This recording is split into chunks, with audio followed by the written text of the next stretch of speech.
जटा के बीच हरे अघ कीच चरण छवि श्री बनवारी की, श्री गिरधर कृष्ण मुरारी की।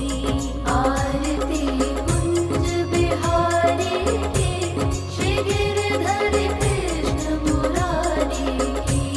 चमकती उज्ज्वल तट रेणु बज रही वृंदावन धेनु, चहु दिस गोपी ग्वाल धेनु।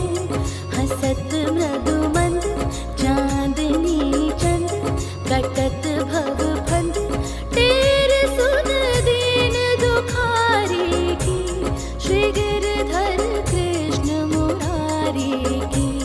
आरती कुंज बिहारी की, श्री गिरधर कृष्ण मुरारी की।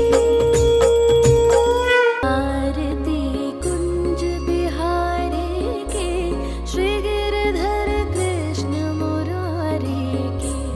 आरती कुंज बिहारी की, श्री गिरधर कृष्ण मुरारी की। आरती कुंज बिहारी की, श्री गिरधर कृष्ण मुरारी की। गले में बैजंती माला, बजावे मुरली मधुर बाला। श्रवण में कुंडल झलकाला, नंद के आनंद नंद लाला। गगन सम अंग कांति काली, राधिका चमक रही आली। लतन में ठाड़े बनमाली, भ्रमर सी अलक कस्तूरी तिलक। चंद्र सी झलक ललित छवि श्यामा प्यारी की, श्री गिरधर कृष्ण मुरारी की। कनकमय मोर मुकुट बिलसे, देवता दर्शन को तरसे।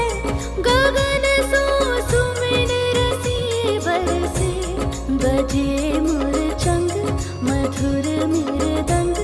ग्वालिन संग अतुल रति गोप कुमारी की, श्री गिरधर कृष्ण मुरारी की। आरती कुंज बिहारी की, श्री गिरधर कृष्ण मुरारी की। जहाँ ते प्रकट भई गंगा, सकल मन हारिणी श्री गंगा।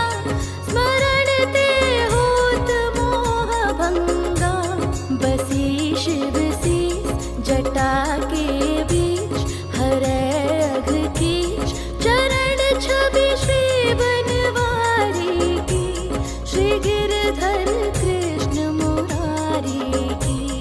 आरती कुंज बिहारी की, श्री गिरधर कृष्ण मुरारी की। चमकती उज्ज्वल तट रेणु बज रही वृंदावन धेनु,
प्रकट भई गंगा, सकल मन हारिणी श्री गंगा, स्मरण ते होत मोह भंगा।